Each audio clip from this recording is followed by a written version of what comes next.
नमस्कार दोस्तों, पत्रकार टीवी से जुड़ने के लिए आपका बहुत बहुत धन्यवाद। मैं हूं स्वतंत्र जैन और अब मैं आपसे बात करने जा रहा हूं लॉकडाउन 3 के बारे में, जो कि अब पूरे देश में लागू हो चुका है। और उसके बारे में जगह जगह से तस्वीरें भी आनी शुरू हो गई हैं कि लॉकडाउन 3 में किस तरह से बाजारों की तस्वीरें बदल रही हैं।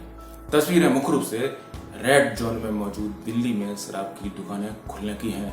हालांकि दुकानें पूरे देश में खुली हैं, लेकिन दिल्ली की चर्चा ज्यादा है क्योंकि दिल्ली रेड जोन में है। दिल्ली के मुख्यमंत्री अरविंद केजरीवाल का बयान उससे भी अहम है। मुख्यमंत्री अरविंद केजरीवाल ने रविवार को कहा कि दिल्ली को फिर से खोलने का वक्त आ गया है। लोगों को कोरोना वायरस के साथ रहने के लिए तैयार रहना होगा। उन्होंने लॉकडाउन 3 के दौरान रेड जोन के लिए केंद्र द्वारा निर्धारित सभी छूट राष्ट्रीय राजधानी में देने की घोषणा की।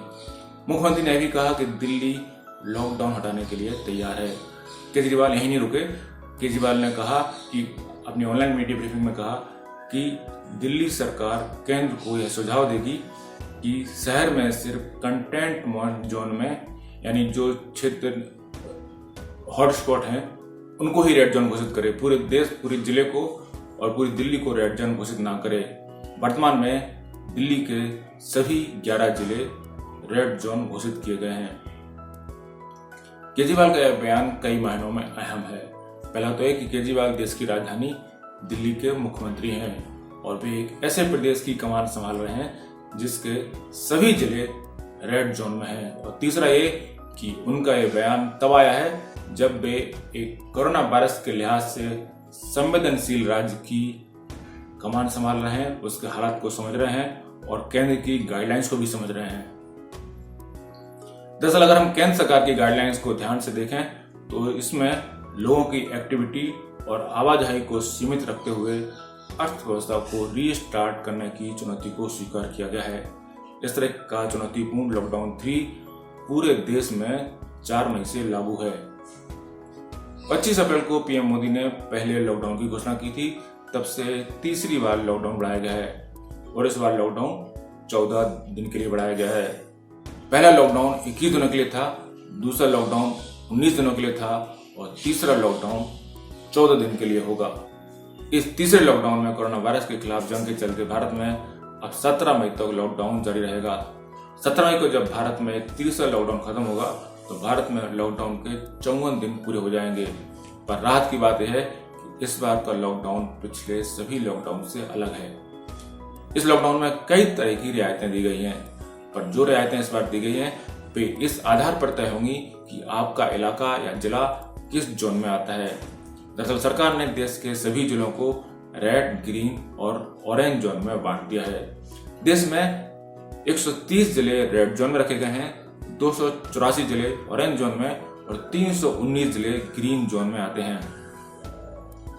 इस तरह लॉकडाउन 3 में जोन के हिसाब से तय किया गया कि कहां कितनी छूट देनी है। दरअसल इस बार के लॉकडाउन में चरणबद्ध तरीके से सब कुछ को, अर्थव्यवस्था को फिर से दोबारा शुरू करने का प्लान है। कुल मिलाकर इस बार का लॉकडाउन पहले 2 बार की तरह सख्त नहीं है, इसलिए हम इसे कह रहे हैं कि अनलॉकडाउन बंद है। पर ध्यान देने की बात है कि 603 जिले ग्रीन और ऑरेंज जोन में हैं, जहां पर केंद्र सरकार की गाइडलाइंस के अनुसार आर्थिक गतिविधियों के संचालन और बाजारों के खोले जाने पर लगभग कोई प्रतिबंध नहीं है। सिर्फ एक प्रतिबंध है कि एयर कंडीशन बड़े मॉल्स को नहीं खोला जाएगा। और इन 603 जिलों में अब ई कॉमर्स कंपनियां जरूरी और गैर जरूरी सभी प्रकार के सामान भी डिलीवर कर सकती हैं। सिर्फ ग्रीन और ऑरेंज ही नहीं, रेड जोन में आने वाले जिलों में भी इस बार काफी रियायतें दी जा रही हैं। शराब की दुकानों के नजारे तो कल सुबह से हम देख ही रहे हैं। आपको बता दें कि ग्रीन जोन में वो जिले रखे गए हैं जहां पिछले 21 दिनों में कोई भी कोरोना वायरस केस सामने नहीं आया है, जबकि रेड जोन में वो जिले हैं जहां पर 15 से ज्यादा कोरोना के केस हैं, मौजूदा स्थिति में हैं, जो एक्टिव हैं। इसके अलावा वहां केस दुगने होने की दर, टेस्टिंग और सर्विलांस को भी पैमाना बनाया गया है। वहीं ऑरेंज जोन में वह जिले शामिल हैं जहां 15 से कम केस हैं और जो ग्रीन जोन में नहीं है। यानी जो ग्रीन जोन में नहीं है, रेड जोन में नहीं है, उनको ऑरेंज जोन में मान सकते हैं। गौर करने की बात यह है कि एक कार्य पूरी तरह से केंद्र सरकार का स्वास्थ्य मंत्रालय कर रहा है। राज्य सरकारें इस वर्गीकरण में कोई ढील नहीं दे सकती। हाँ, राज्य सरकारें इस वर्गीकरण को सख्त करने के लिए जरूर सुझाव दे सकती हैं, पर इसको कमजोर नहीं कर सकती। तो आइए जानते हैं कि इस बार के लॉकडाउन में क्या खास और अलग है जो इसको लॉकडाउन 3 नहीं बल्कि अनलॉकडाउन 1 बनाता है। सबसे पहले उन बिंदुओं की बात करेंगे जो कि सभी जोन में लागू हैं, यानी वो नियम, वो गाइडलाइंस जो कि सभी जोन्स में समान रूप से लागू हैं। तो सबसे पहले उसकी बात करते हैं कि 4 मई से 17 मई तक क्या क्या बंद रहेगा, यानी जिसके कारण हम लॉकडाउन 3 इसको बोल रहे हैं। उसके वो कारण जान लेते हैं कि इसको लॉकडाउन 3 क्यों बोला जा रहा है। उसके बाद हम ये बात बताएंगे कि इसको अनलॉकडाउन क्यों कहा जाए। तो बात करते हैं कि लॉकडाउन 3 में क्या क्या पूरे देश में बंद रहेगा। हवाई यात्रा, मेट्रो, आम यात्री रेल सेवाएं, school college, coaching training center, hotel, bar, restaurant, mall, cinema hall, मंदिर मस्जिद, चर्च सहित सभी पूजा स्थल, धार्मिक राजनीतिक गतिविधियां और खेलकूद, यानी वो स्थल जहां पर बड़ी संख्या में लोग एकत्र होते हैं, वो बंद रखे गए हैं। पर शादियों पर कुछ पाबंदियों के साथ छूट दी गई है, वो हमको बताएंगे कि क्या छूट है। और सबसे अहम बात लॉकडाउन 3 में ये है, जो छूट दी गई है, सबसे अहम छूट मिली है कि शाम को 7 बजे से लेकर सुबह 7 बजे तक किसी को भी गैर जरूरी काम से बाहर निकलने से ताकीद किया गया है, बाहर निकलने से प्रतिबंधित किया गया है। इसका मतलब ये हुआ कि सुबह 7 बजे से शाम 7 बजे तक आप जा सकते हैं, गैर जरूरी काम से भी जा सकते हैं, लेकिन शाम 7 बजे से सुबह 7 बजे तक आपको प्रतिबंधित किया गया है, आप नहीं जा पाएंगे। यानी अगर आप किसी भी जोन में हैं लेकिन सुबह 7 बजे से शाम 7 बजे तक जाते हैं तो आप पर रोक नहीं होगी। सभी जोनों के लिए फिर इसके बाद तीसरा नियम यह है, तय किया गया है कि 10 साल से छोटे बच्चों और 65 साल से ज्यादा बुजुर्ग और गर्भवती महिलाओं के बाहर जाने पर रोक रहेगी, यानी ये लोग बाहर नहीं जाएंगे किसी भी समय। और इसमें सबसे अधिक गौर करने की बात यह है कि जरूरत पड़ने पर सभी जोन में स्थानीय प्रशासन, राज्य प्रशासन, जिला प्रशासन पर छोड़ दिया गया है कि लोगों की आवाजाही पर कैसे नजर रखना है और उसे कितना सीमित रखना है। इसको लागू करने के लिए स्थानीय प्रशासन को धारा 144 से लेकर कर्फ्यू तक लगाने की छूट भी दी गई है, यानी ये वो प्रावधान है जिनके कारण हम इनको लॉकडाउन 3 बोला जा रहा है। अब बात करते हैं वो कारण जिनके कारण हम ये कह रहे हैं कि ये लॉकडाउन 3 नहीं बल्कि अनलॉकडाउन 1 है, और इसकी बात करते हैं ग्रीन जोन की संदर्भ में। ग्रीन जोन में आने वाले जिलों में क्या क्या छूट रहेंगी, तो ये बात यह है कि ग्रीन जोन में ऊपर दिए गए प्रतिबंधों के अलावा कोई पाबंदी नहीं लागू होगी। इसमें सभी तरह की आर्थिक गतिविधियों की पूरी छूट रहेगी। बाजार खुलना शुरू हो चुके हैं, बाजार कॉम्प्लेक्स भी खुलेंगे, मॉल्स को छोड़कर सभी तरह की दुकानें खुली रहेंगी। पान, तंबाकू, गुटखा, शराब, रेस्टोरेंट और नाई की भी दुकानें खुलेंगी। नाई की दुकानें रेड जोन में खुलना अलाउ नहीं है, लेकिन यहाँ पे अलाउ है। लोगों के आने जाने के लिए सबसे बड़ी छूट ये होगी कि ग्रीन जोन में बसों के संचालन की छूट भी दे दी गई है। एक ग्रीन जोन से दूसरे ग्रीन जोन में बसें आ जा सकती हैं, लेकिन ऑरेंज जोन में ये छूट नहीं है बसों की। यानी ग्रीन जोन के अंदर एक जिले से दूसरे जिले में भी आप जा सकते हैं, पर राज्य के बाहर नहीं। राज्य के बाहर के लिए बस अलाउ नहीं है, लेकिन बसों में ये पाबंदी लगाई गई है कि 50% से ज्यादा सवारी नहीं होना चाहिए। अमेजन और फ्लिपकार्ट जैसी कंपनियां अब ऑनलाइन डिलीवरी भी कर सकती हैं, ग्रीन जोन में भी और ऑरेंज जोन में भी। ओला और उबर भी चल सकती हैं, लेकिन इनमें एक साथ बहुत सारे लोगों की भीड़ एक साथ न उमड़े और लोग घूमने घामने बाजार पर टूट ना पड़े, इसके लिए शर्त ये रख दी गई है, आप निकलेंगे तो पुलिस को रोकने और टोकने का पूरा अधिकार छोड़ दिया गया है। स्थानीय प्रशासन को यह हक होगा कि वो पूछ सके आपसे कि आप कहाँ जा रहे हैं, जिससे आप बेधड़क और बेवजह बाहर ना निकलें, जिससे बाजार में अनावश्यक भीड़ ना हो। ध्यान रखें कि बाहर निकलते समय मास्क को अनिवार्य किया गया है, इसके बिना निकलेंगे तो कार्रवाई भी हो सकती है। वाहन में कितने लोग जा सकते हैं, इसकी भी सीमा बांध दी गई है। बाइक पर ग्रीन जोन में एक के साथ पीछे सिर्फ एक व्यक्ति ही बैठ सकेगा, जबकि रेड जोन में ये छूट भी नहीं है। रेड जोन में सिर्फ बाइक सवार ही बैठ सकता है।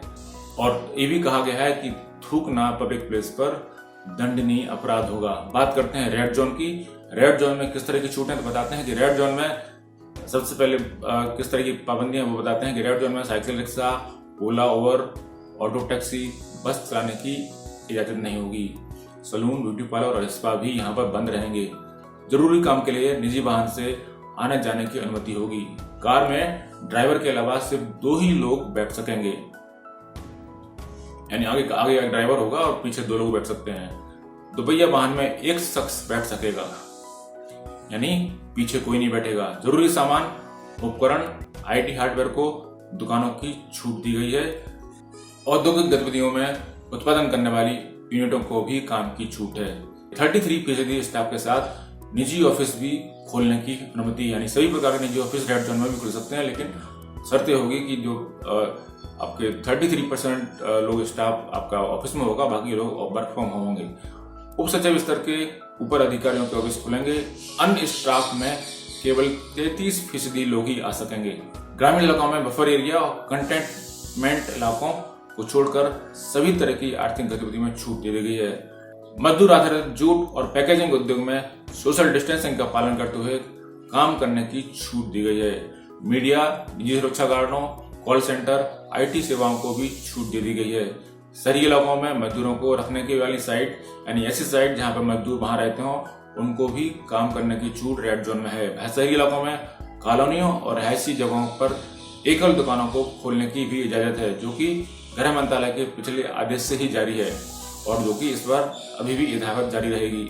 सबसे अधिक गौर करने की बात है, ग्रामीण क्षेत्रों में सभी दुकानें खोलने, सभी औद्योगिक और निर्माण गतिविधियों के संचालन की पूरी तरह से छूट दी गई है। सिर्फ मॉल्स खोलने पर पाबंदी है, तो मॉल्स तो ग्रामीण क्षेत्र में होती नहीं, तो खुलने का सवाल ही नहीं उठता। ऑरेंज जोन की बात करते हैं कि ऑरेंज जोन में आने वाली जगहों के नियम क्या है। ऑरेंज जोन में वो सभी छूटें बनी रहेंगी जो कि रेड जोन में दी गई हैं। इसके साथ ही ओला और उबर जैसी टैक्सी सेवाओं के संचालन की इजाजत होगी और इसमें सिर्फ 2 ही सवारी बैठाने की इजाजत होगी। दोपहिया वाहन में पीछे सवारी बैठने की इजाजत होगी, यानी दोपहिया वाहन वाले भी सब पीछे एक सवार को बैठा सकते हैं। कुछ सेवाओं के लिए एक जिले से दूसरे जिले में आने जाने की इजाजत भी होगी, पर बसों की आवाजाही पर ऑरेंज जोन में रोक रहेगी। बाजारों को खोले जाने पर यहाँ रोक नहीं है और न ही ई-कॉमर्स कंपनियों को होम डिलीवरी की रोक है, यानी ऑरेंज जोन में बाजार खुलेंगे, ई-कॉमर्स कंपनी डिलीवरी करेंगी, पर मॉल्स नहीं खुलेंगे, यानी सभी तरह के बाजार खोलने की छूट है। पर नोट कर लें कि ऐसा करते हुए कुछ पाबंदियां भी लगाई गई हैं। ये पाबंदियां हैं कि कोई मास्क को लगाए बिना बाहर नहीं निकलेगा। ये सभी जोन पर लागू है। एक साथ 5 लोगों से अधिक लोगों को जमा होने पर रोक है। सार्वजनिक और कार्यस्थल पर 2 गज की दूरी जरूरी की गई है। तो आप समझ गए होंगे कि क्यों इसको लॉकडाउन 3 नहीं बल्कि अनलॉकडाउन 1 कहा जाना चाहिए, यानी भारत को अनलॉक करने की दिशा में ये पहला कदम मान सकते हैं। नमस्कार, फिलहाल इस चर्चा में इतना ही।